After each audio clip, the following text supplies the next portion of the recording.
السلام علیکم ورحمۃ اللہ وبرکاتہ نحمدہ ونصلی علی رسولہ الکریم اما بعد فاعوذ باللہ من الشیطان الرجیم بسم اللہ الرحمن الرحیم رب اشرح لی صدری ویسر لی امری واحلل عقدۃ من لسانی یفقہوا قولی۔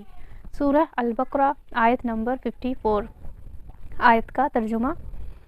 وَإِذْ اور جب قالا کہا موسیٰ علیہ السلام نے لقومہ اپنی قوم سے، یا قومی اے میری قوم، انکم بے شک تم نے ظلم کیا تم نے انفسکم اپنے جانوں پر اپنے نفسوں پر باتخاذکم باوجود بنانے کے عجلہ بچھڑے کو، فتوبو پس توبہ کرو، الی طرف بارئکم اپنے رب کی، فقتلوا پس قتل کرو، انفسکم اپنے نفسوں کو، ذالکم تمہارے لیے، خیر لکم بہتر ہے تمہارے لیے، عند پاس ہے، بارئکم تمہارے پیدا کرنے والے کے، فتابا پس توبہ قبول کی، علیکم ان پر ان کی، انہم بے شک وہ، ہوا التواب الرحیم بے شک وہ بہت رحم اور مہربان اور رحم کرنے والا ہے۔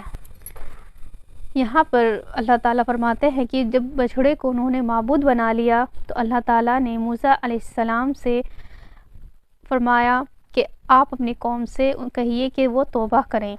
اللہ تعالیٰ نے ان کے بچھڑے کو معبود بنانے کے، یعنی انہوں نے اتنا بڑا شرک کیا تو اللہ تعالیٰ نے دنیا میں ہی ان کو سزا دی۔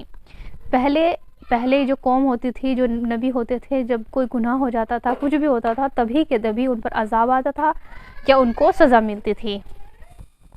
تو یہاں پر موسیٰ علیہ السلام اپنی قوم سے فرماتے ہیں کہ اے میری قوم،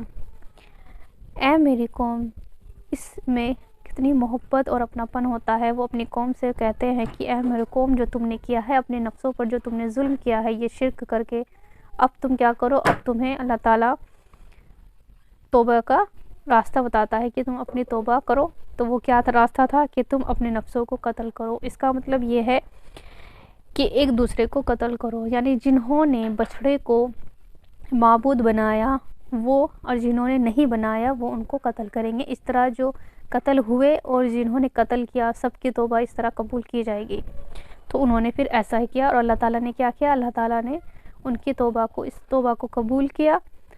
تو بے شک اللہ تعالیٰ خوب توبہ اور مہربان ہے، توبہ قبول کرنے والا ہے۔ پہلے کے جو انبیاء ہوتے تھے ان کی قوم جب کوئی گناہ کرتی تھی تبھی کے تبھی ان پہ عذاب آتا تھا، اور اب کوئی نبی نہیں ہے، اور اس طرح کسی بھی قوم کو اب جس طرح جو بھی ہو رہا ہے دنیا میں، اب کسی کو ایک دم عذاب نہیں آ رہا ہے، اور نہ ہی مطلب کسی کو اس طرح کی سزا ملتی ہے۔ پہلے یہ ایک دم ہوتا تھا۔ ابن عمر سے ایک روایت ہے کہ نبی صلی اللہ علیہ وسلم نے فرمایا کہ اللہ تعالیٰ اپنے بندوں کی توبہ جب تک قبول کرتا ہے جب تک اس کی جو روح ہوتی ہے وہ حلق تک نہ پہنچ جائے، یعنی آخری سانس تک اپنے گناہوں کی ہمیں توبہ کرنی چاہیے۔ آخری سانس تک انسان کے پاس چانس ہے کہ وہ اس نے جو بھی گناہ کیے ہیں ان کی توبہ کرتا رہے۔ السلام علیکم ورحمۃ اللہ وبرکاتہ۔